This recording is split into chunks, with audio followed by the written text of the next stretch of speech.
이새의 줄기에서 한 싹이 나며 그 뿌리에서 한 가지가 나서 결실할 것이요.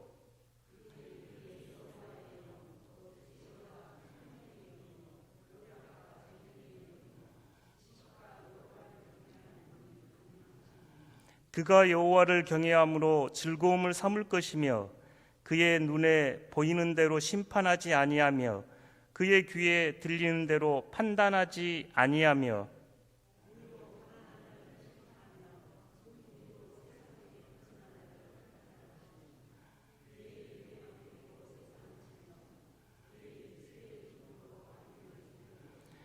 공의로 그의 허리띠를 삼으며 성실로 그의 몸에 띠를 삼으리라.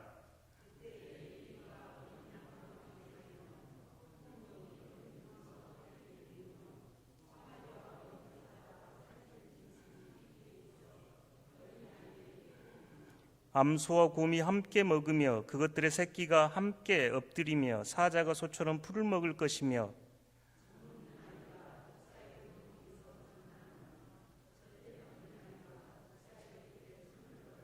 함께 읽겠습니다. 내 거룩한 산 모든 곳에서 해의 댐도 없고 상함도 없을 것이니 이는 물이 바다를 덮음같이 여호와를 아는 지식이 세상에 충만할 것임이니라. 아멘. 저희가 사순절 성경 특강 기후위기 시대의 성경 읽기 나누고 있습니다. 오늘 말씀을 준비하면서 제가 구글에 기후위기 이렇게 쳐봤더니 2건의 기사가 검색이 됐는데요.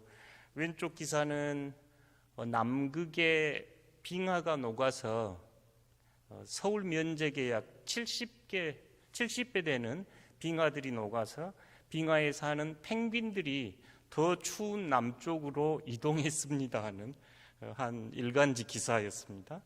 그러니까 남극에 빙하가 녹아가지고 그곳에 사는 펭귄들이 더 추운 곳으로 이사 갔습니다. 기후위기가 심각합니다. 이런 이제 기사가 하나 떴고, 오른쪽 기사는 기후위기 기독교 비상행동이라고 하는 이제 단체에서 기후위기가 우리 눈앞에 왔습니다. 교회는 이 문제에 심각하게 응답해야 합니다 하고 교회에 그 응답을 요청하는 기후위기 기독교 비상행동의 모임이 이렇게 기사로 쓰여 있었습니다. 저희는 거의 매일 이렇게 기후위기와 관련된 기사를 접할 수 있는데요. 지난해 연말 약 3개월간 10월부터 12월까지 국제 글로벌 조사 네트워크에서 세계 39개국 약 3만 3천 명을 대상으로 설문조사를 했습니다. 그 묻는 질문 중에 하나가 39개국 시민 중 대다수가 약 86%가 지구온난화가 그러니까 기후위기가 인류에게 매우 심각한 위협이라고 느끼고 있습니다. 또 기후위기로 인해서 자연재해가 증가할 겁니다라고 이렇게 응답을 했습니다. 사실 이 기후위기는 저희가 실감이 잘 나지는 않지요. 여름에 좀 더워졌다거나 열대야가 심해졌다거나 느끼기는 합니다만 이게 정말 심각한 문제인지 신앙의 문제인지 저희들이 잘 모르겠습니다. 지난 수요일 날 이제 제가 제 아이들 사진을 띄우면서 아빠는 그때 뭐 하셨어요? 그러니까 지금 IPCC라고 하는 국제 정부 간 기후에 관한 그 그룹에서 2040년 되면 1.5도씨 상승할 것이 확실해 보인다 이렇게 이야기하는데 1.5도씨를 임계점으로 삼고 있는 것은 1.5도씨로 넘어가면 이제 인간들이 어떤 노력으로 기후위기를 늦추기가 어렵다고 본 지점이거든요. 그러니까 지금 길게 잡으면 20년이 채 안 남았죠. 그래서 제가 이제 그렇게 생각을 해봅니다. 아빠는 그때 뭐 하셨어요? 그러면 제 아이들에게 부끄럽지 않게 아빠는 이 문제를 신앙의 문제로 고민하면서 최선을 다했다 이렇게 응답하고 싶습니다. 이 질문은 똑같이 성도들에게도 적용됩니다. 한국교회 성도들 약 97%가 기후위기가 심각하다고 이야기합니다. 하고요. 특별히 젊은 세대들, 청년 세대들은 이 문제에 매우 민감하게 반응을 보입니다. 다음 세대들 마찬가지입니다.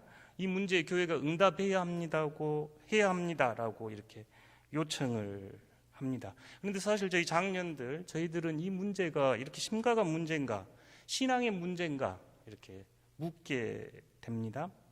만약 제가 이 문제를 이야기하지 않고 다른 이 문제에 제가 침묵한다면 한 10년 뒤에 예를 들어 저희 성도들께서 저에게 목사님은 왜 그때 기후위기에 대해서 우리에게 말씀하지 않으셨어요? 우리가 이렇게 심각한 고통 앞에 창조 세계가 파괴되는 것을 보고 있는데 왜 목사님은 그때 그것을 공부하셨다고 하면서 침묵하셨나요? 만약 그렇게 여러분이 물을 때 부끄러운 목사가 되고 싶지 않습니다. 창조 세계가 이처럼 파괴되어 가고 있고 저희들이 경험하고 있는 이 기후위기는 매우 현실적으로 지금의 문제 그리고 장래의 문제인데 이것에 침묵하기가 어렵습니다. 예수님의 제자로 예수님께서는 시대의 징표를 분별하라 하셨고 제자로 따르는 저희로서는 저희 시대에 주어진 문제에 최선을 다해서 응답하는 것이 제자라 믿기 때문입니다. 사순절 이 기후위기 시대의 생태 이 성서 읽기를 통해서 저는 성경 말씀이 우리에게 무엇라 이야기하는지 귀를 기울여 보고 싶습니다. 그리스도인들은 어떤 문제가 생겼을 때 항상 성경 말씀에 귀를 기울였습니다. 성경에서 길을 찾았고 성경에서 지혜를 찾았고 말씀에 따라 저희가 응답하기 원합니다. 그래서 특별히 사순절 6주간은 과연 우리가 직면하고 있는 이 기후위기 문제를 성경 말씀은 우리를 어디로 인도해 가고 있는지 말씀 안에서 그 응답을 좀 찾아보고 싶습니다. 물론 그 시대에는 우리처럼 기후위기 문제가 없었기에 2000년 전, 3000년 전에는 우리와 같은 이 문제가 없었기에 해석을 해야 하는 어려움이 있습니다만 그래도 성경 곳곳 안에는 우리가 직면하고 있는 이 문제에 대해서 우리가 잘 응답할 수 있도록 하나님께서는 우리에게 말씀해 주십니다. 특별히 오늘 저희 신앙에서 매우 중요한 죄와 구원에 대한 묵상을 좀 해보고 싶은데요. 저희가 죄 그러면 아주 기본적으로 하나님 앞에 우리가 죄인 이 고백은 너무나 당연하고 익숙한 고백입니다. 오늘 저희가 죄가 훨씬 더 폭이 넓은 것을 좀 이해하면 좋겠다 싶고 단순히 죄가 하나님에 대한 대항 또는 하나님에 대한 저항 또는 하나님을 거부하는 것일 뿐만 아니라 같이 살아가는 이들 뿐만 아니라 창조 세계로부터 소외되고 분리된 것이 죄로 좀 인식하면 좋겠다 하는 말씀을 좀 드리고 그 죄로부터 치유와 구원 또한 그러면 인간을 향한 구원일 뿐만 아니라 나를 향한 구원일 뿐만 아니라 다른 모든 사람들 포함해서 온 피조 세계가 하나님 구원 안에 계획되어 있음을 함께 저희가 말씀을 통해서 배워보고 싶습니다. 여러분 핸드아웃 1페이지 보시면 죄를 4가지 소외 이렇게 쓰였는데요. 제가 소외 이 말을 일상에서 크게 쓰지는 않습니다만 분리되어 있고 단절되어 있다 그런 뜻인데요. 현대 심리학자 폴 틸리의 큰 공헌이 죄를 소외로 이해하는 데 있습니다. 폴 틸리라고 하는 이 독일의 저명한 신학자는 하나님을 모든 존재의 근본 바탕이라고 여기면서 그 하나님으로부터 분리된 것이 소외고 이게 죄입니다라고 하면서 그러니까 근본에서 분리되어 있는 거죠. 바탕에서 분리되어 있는 걸 죄라고 이야기하면서 그 이 근본은 하나님뿐만 아니라 함께 살아가는 공동체의 사람들 그리고 창조 세계입니다. 그러니까 그것으로부터 소외가 죄입니다. 이렇게 우리의 이해의 폭을 넓혔던 분이 폴 틸리. 그래서 그분은 죄를 소외로 이렇게 이해했습니다. 그러니까 하나님으로부터 단절되고 분리되는 것을 소외 이렇게 이야기했고 그걸 죄로 보았지요. 우리가 그 창세기 1장과 2장은 아주 아름다운 하나님 창조 세계 이야기라면 3장부터 11장까지는 이제 죄에 대한 이야기입니다. 마치 밝음이 있으면 어둠 이야기가 따라 나오는데요. 이 이야기 안에는 하나님과의 분리가 매우 근본적인 죄의 모습입니다. 저희가 한 아담의 모습, 가인의 모습, 노아 홍수의 모습, 바벨탑의 모습, 하나님으로부터 분리된 인간. 그래서 저희가 죄를 근본적으로 하나님과 관계 단절, 하나님으로부터 소외, 이렇게 우리가 거기는 설명을 다 안 해도 모두 동의하고 있는 부분이지요. 두 번째, 이 소외 현상은 사람과 사람끼리입니다. 아담은 하와를 탓하고 가인은 아벨을 죽입니다. 한 개인의 문제는 종족과 종족, 크게는 국가와 국가 간 전쟁으로 커진 일이지요. 서로 하나님께서 지으신 하나님의 형상을 지닌 인간들끼리 서로 죽이는 일, 그래서 사람과 사람이 소외된 일, 이걸 죄라 이야기합니다. 셋째는 자기 형상으로부터 소외에 이르는데요, 이제 심리학적 소외에 이릅니다. 조성모 가수가 불렀던 가시나무새, 내 안에 내가 너무 많아, 그 노래 있지요. 바울이 로마서 7장에서 했던 내 안에 하나님의 법이 있고 내 안에 죄의 법이 있다, 내가 참으로 공고한 사람이다, 이럴 때 우리의 참 모습인 하나님의 자기 형상으로부터 내 모습을 잃어버리고 자기 형상이 아닌 가짜 형상으로 살아가는 우리의 모습을 볼 때 진짜 나로부터 내가 분리되어 있다, 소외되어 있다, 이렇게 해서 자기로부터의 소외, 참 자아로부터 소외, 이렇게 이야기를 합니다. 네 번째가 창조 세계, 피조물로부터 소외인데요, 성경에서는 인간의 죄는 인간을 땅으로부터 소외시키는 결과를 낳습니다. 창세기 3장 17절, 아담과 하와 사건 이후에 땅은 너로 말미암아 저주를 받고 너는 내 평생에 수고하여야 그 소산을 먹으리라. 아담의 범죄는 땅이 저주받는 결과를 낳고 땅으로부터 인간은 이제 분리된 존재로 살아갑니다. 여러분, 거기에 쓰여있는 호세야 4장 1절부터 3절까지 한번 봐보시겠습니다.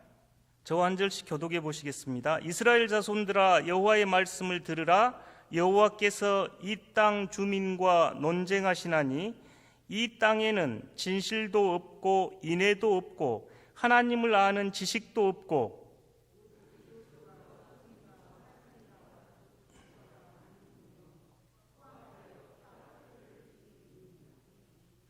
3절 함께 읽겠습니다. 그러므로 이 땅이 슬퍼하며 거기 사는 자와 들짐승과 공중에 나는 새가 다 쇠잔할 것이요 바다의 고기도 없어지리라. 아멘. 이 땅에 거주하는 거주민들에게 진실도 없고 인애도 없고 하나님을 아는 지식도 없습니다. 저주와 속임, 살인과 도둑질, 간음, 포와 가여 피가 피를 뒤잇는 이 범죄한 죄의 세상에 그 결과로 땅이 슬퍼하고 거기 사는 자와 사람들이지요, 들짐승과 공중에 나는 새가 다 쇠잔할 것이요 바다의 고기도 없어지리라. 지금 이렇게 호세아 선지자는 이야기하고 있습니다. 호세아 선지자가 외쳤던 그 시대보다 우리 시대에 더 적합한 말씀입니다.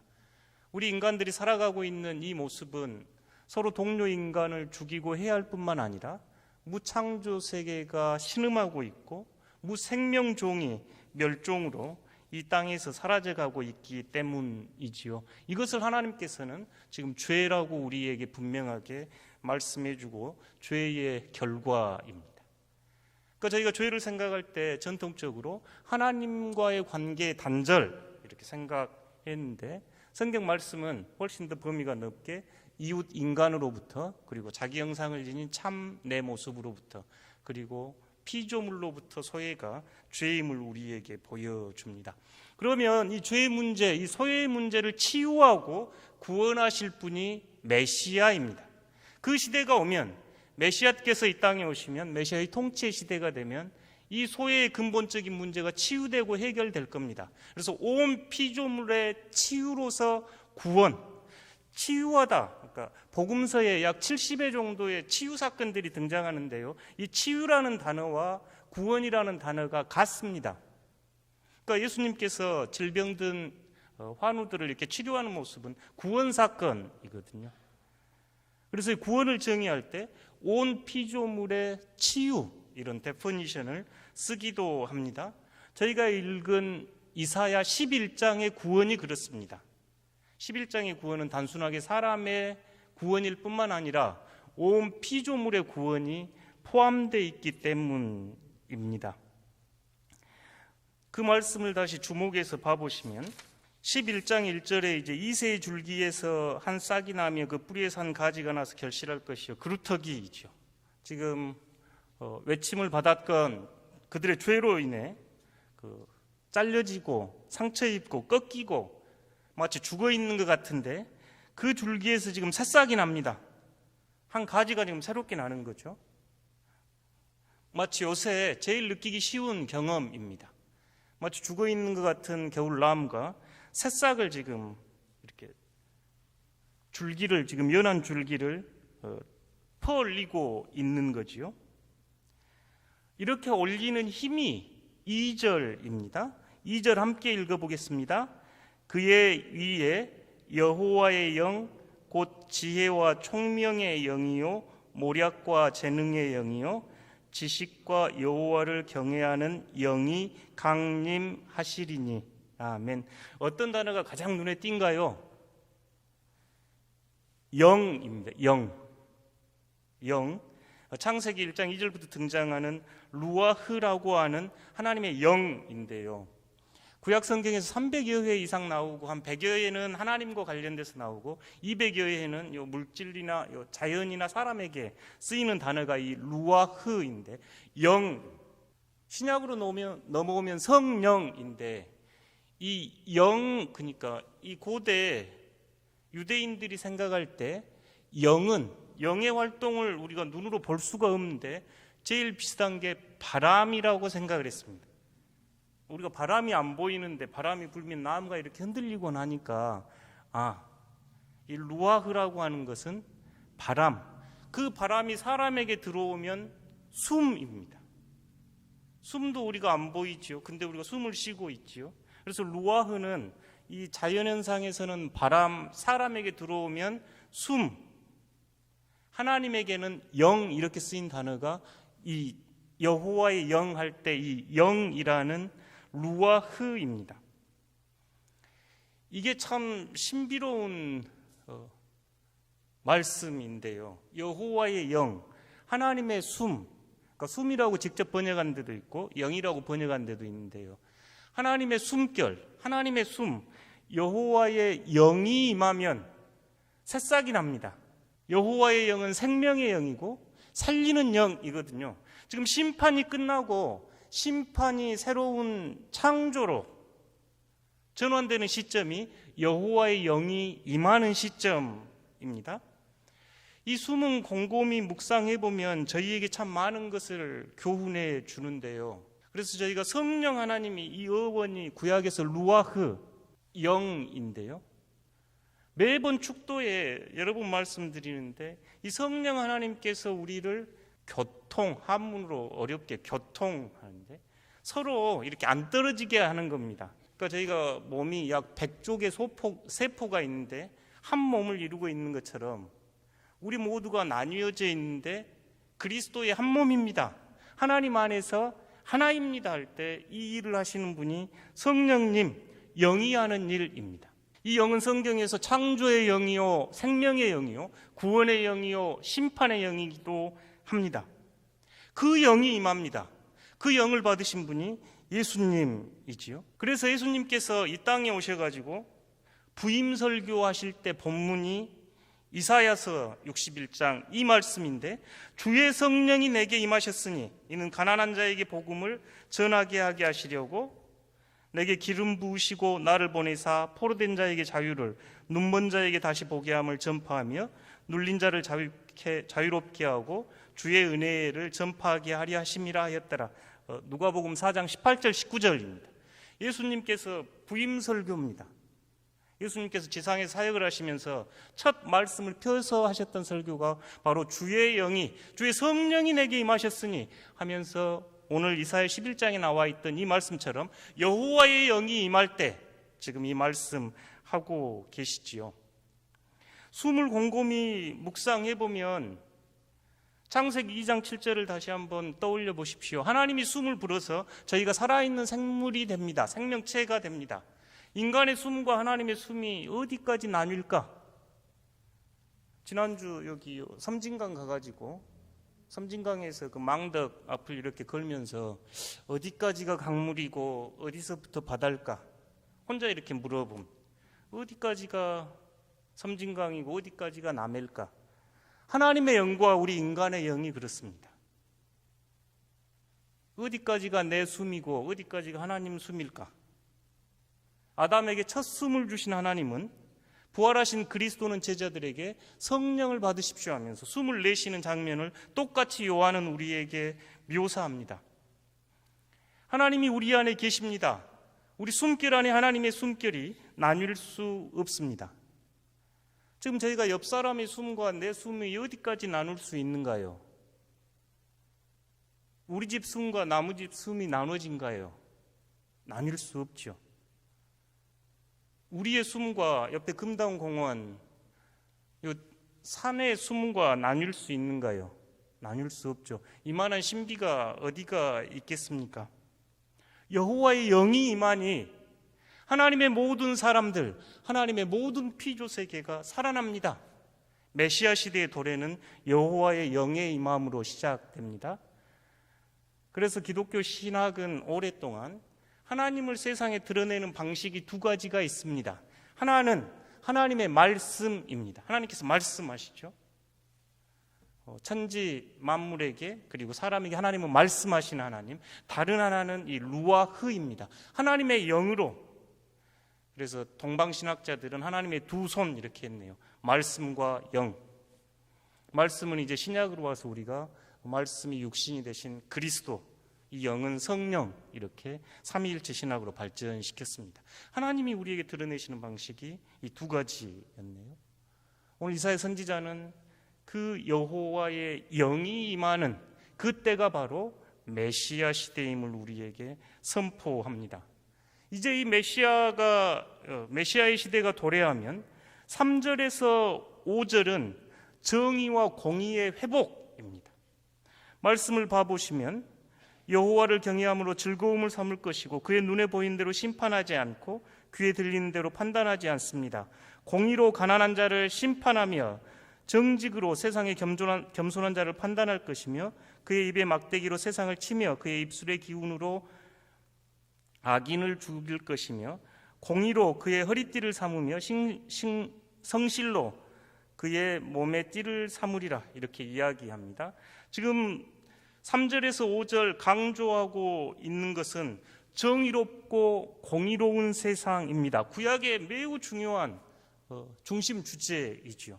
가난하고 소외되고 억눌린 자들이 공의롭지 못하고 정의롭지 못한 세상을 살아갈 때 메시아께서 오시면 정의가 회복되고 공의가 회복됩니다. 그 정의가 마치 저희 몸의 허리띠처럼 그분과 메시아와 분리될 수 없습니다. 마치 몸의 일부처럼 회복시켜주는 이야기가 공의와 정의입니다.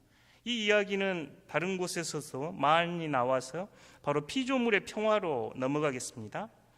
6절부터 8절 봐보시는데요. 함께가 몇 번 나오는지 한번 읽어보십시오. 그때는 이제 이사야에게 굉장히 중요해 보이는데 이 땅의 정의와 공의가 회복되는 여호와의 영이 임할 그때에, 그러니까 인간 사회에 부조리하고 가난한 이들이 눈물을 흘리고 그런 세상에서 치유되고 회복되는 그때에 이리가 어린 양과 함께 살며 표범이 어린 염소와 함께 누우며 송아지와 어린 사자와 살찐 짐승이 함께 있어 어린아이에게 끌리며 암소와 곰이 함께 먹으며 그것들의 새끼가 함께 엎드리며 사자가 소처럼 풀을 먹을 것이며 젖 먹는 아이가 독사의 구멍에서 장난치며 젖된 어린아이가 독사의 굴에 손을 넣을 것이라. 함께. 이 함께를 가장 잘 설명하는 게 성령 하나님의 역할입니다. 우리가 사랑의 띠로 하나가 됐습니다 이럴 때 성령 하나님께서 우리를 하나로 이끌어 가시는 분이기에 여호와의 영이 임하는 그때에 우리가 다 함께입니다. 서로 원수지고 마치 가인이 아벨을 죽이는 것처럼 살벌한 그런 관계들이 함께 평화로운 공존, 새로운 평화의 시대가 도래하는 이 함께, 인간뿐만 아니라 어린아이와 이 들짐승들과 모두가 함께 어우러져 이룩하는 평화의 나라가 그리스도의 나라입니다. 함께 살아가는 세상입니다. 저희가 사막에 샘이 넘쳐으리라 여러분 잘 아시죠? 요 유대인들 노래입니다. 그러니까 유대인들이 이 이사야 선지자뿐만 아니라 예언자들의 이 말씀을 이렇게 가슴에 품으면서 그들이 꿈꾸는 메시아가 임하는 그때에, 이 말씀은 이제 이사야 32장에 가서 더 읽어보면 요 사막에 꽃이 피고 사막에 숲이 우거지는 구절이 어떻게 나오냐면, 마침내 위에서부터 영을 우리에게 부어주시리니, 지금 우리 11장하고 똑같죠. 광야가 아름다운 밭이 되며, 광야가 이제 밭이 됩니다. 아름다운 밭을 숲으로 여기게 되리라. 그때에 정의가 광야에 거하며 공의가 아름다운 밭에 거하리라. 광야가 숲이 되고 요 밭이 숲이 되는데 그 밭과 숲에 정의와 공의가 거합니다. 공의의 열매는 화평이요 샬롬입니다. 공의의 결과는 영원한 평안과 안전이라. 이사야 32장 15절 17절입니다. 그러니까 이사야 선지자는 매우 강하게 정의와 공의로운 그 시대에 모든 창조 세계가 화평을 이루는 평화의 모습을 보여주고, 그 노래를 히브리인들은 메시아 도래를 꿈꾸며 부릅니다. 우리도 한번 불러보겠습니다.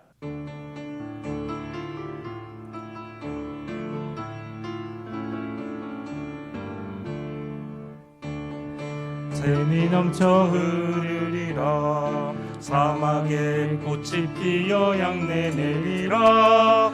주님이 다스리는 그 나라가 되면은 사막에 꽃동산 되리. 사자들이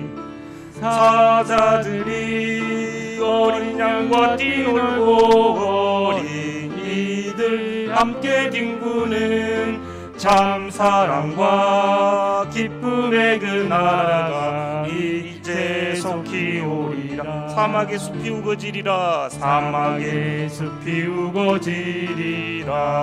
사막의 예쁜 새들 노래하리라.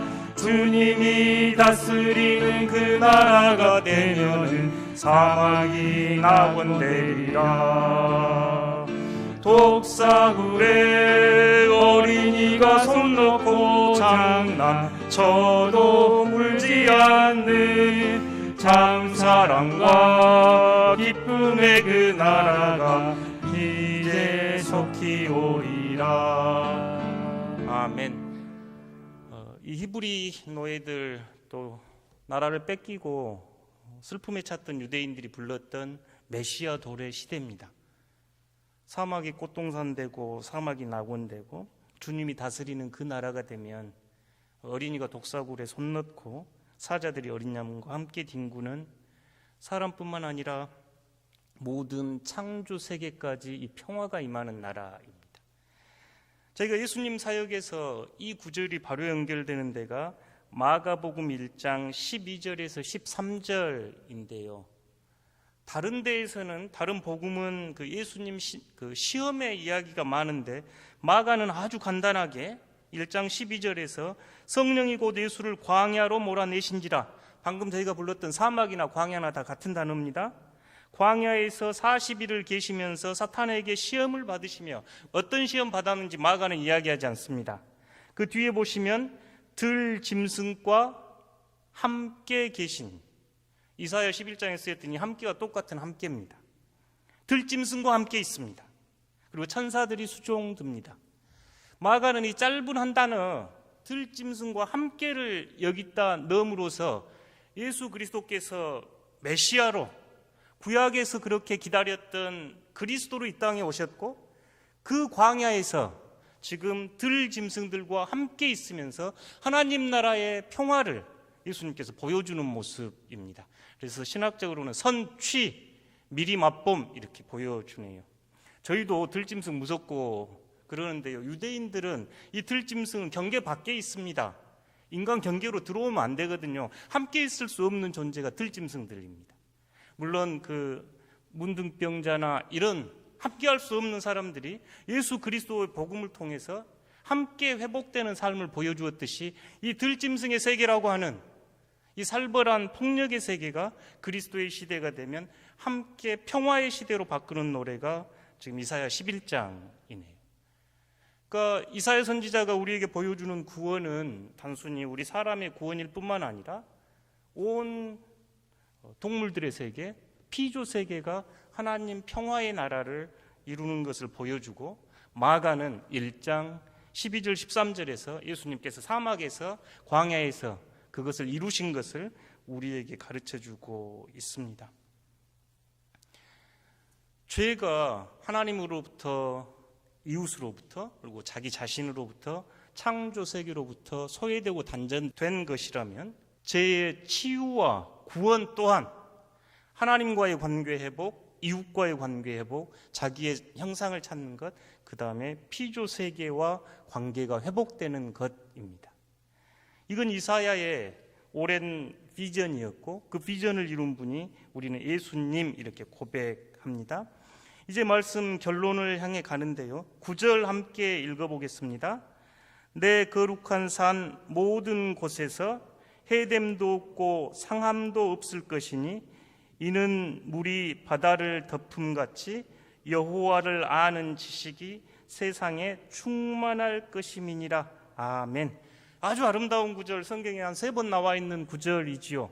물이 바다를 덮음같이 여호와를 아는 지식이 충만합니다. 여호와를 아는 지식, 우리가 지난주에도 알다 이야기했는데 그냥 머리로 아는 게 아니고 아는 겁니다. 온몸으로. 그래서 삶을 깨우쳐 돌이켜 변화시키는 거 아는 거죠. 하나님께서 계십니다. 하나님께서 우리를 회복시키시고 우리를 구원하시고 인도하시는 분, 여호와를 아는 지식이 온 세상에 충만하니 사람 세계뿐만 아니라 온 피조 세계가 평화를 맞이하고 10절로 이제 넘어가면 이를 통해서 이방인들이 구원에 참여하는 놀라운 은총이 드러납니다.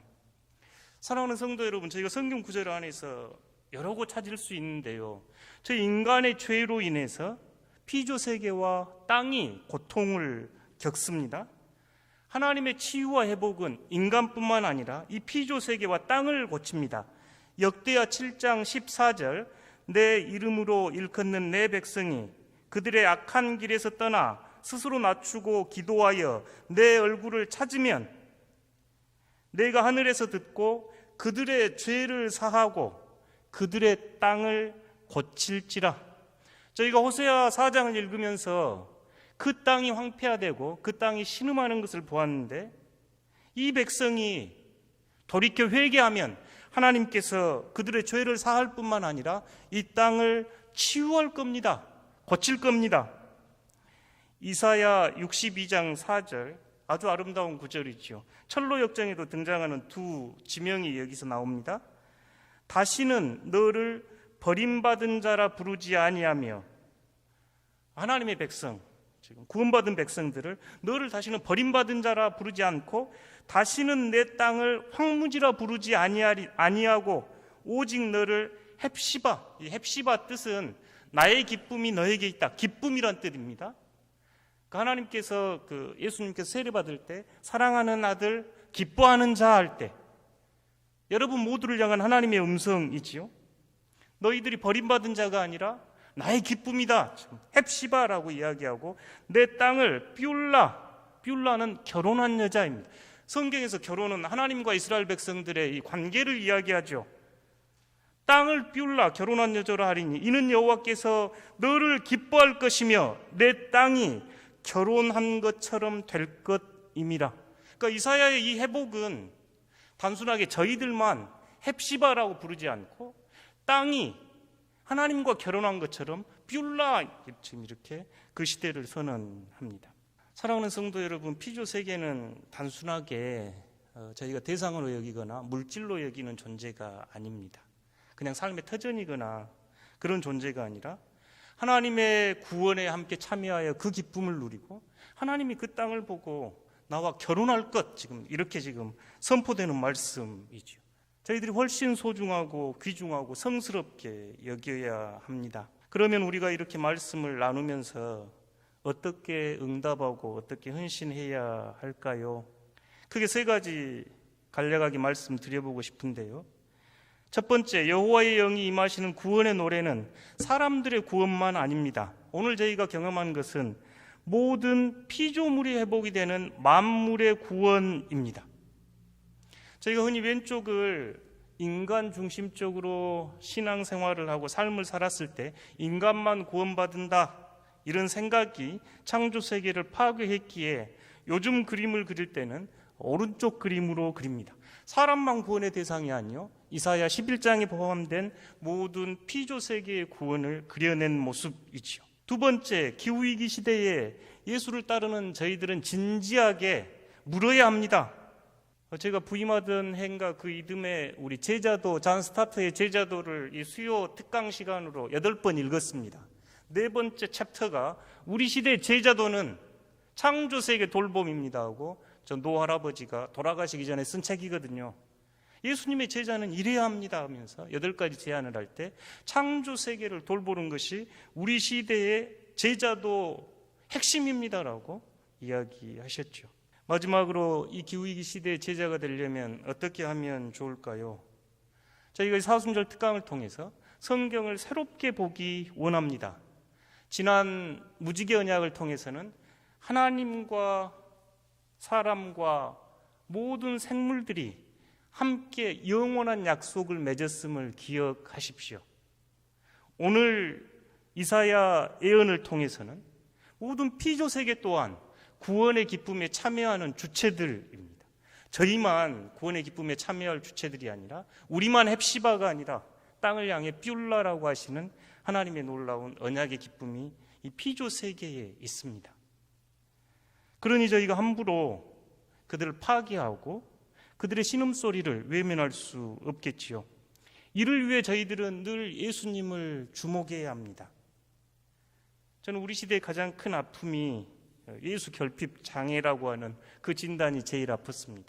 정말 우리 시대에 여전히 우리는 예수님께 길을 묻고 예수님은 어떻게 하늘의 새를 보셨고 들의 꽃을 보셨을까?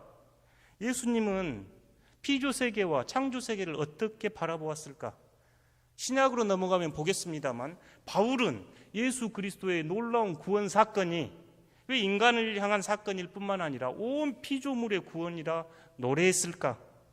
그런 시선을 이 시간을 통해서 배우기 원합니다. 그래서 궁극적으로는 저희가 하나님의 피조물과 맺는 관계를 새롭게 배워야 합니다. 하나님의 피조물을 저희가 인간이 마음껏 지배하고 착취하면서 파괴시켰는데요. 이제 이 시대의 그리스도인들은 예수님이 어떻게 관계를 맺었는지 보고 그 관계를 잘 배워서 이 시대의 노아의 구원의 방주 역할을 교회가 해야 합니다. 다시 한번 지난 시간 기억해 보십시오. 우리 예배당은 노아의 방주를 이렇게 지금 형상화 시켰지요. 많은 교회가 그렇습니다. 노아의 방주에는 저희만 탔던 것이 아니라 하나님의 모든 피조물들이 함께 탔었고 하나님께서는 노아 언약을 통해서 그 피조물들을 영원히 멸하지 않겠다고 하셨습니다. 우리의 죄로 인하여 피조세계가 신음하고 있지만 오늘 이사야 예언자는 메시아가 오는 그때에는 여러분만이 아니라 모든 피조물이 온전히 회복될 것을 우리에게 비전으로 선포하고 있습니다. 사랑하는 덕신교회 성도 여러분, 이런 이야기가 성경에 많습니다. 그러니 저희가 성경을 새롭게 보고 이 기후위기 시대에 응답하는 여러분들 되시기를 축복합니다.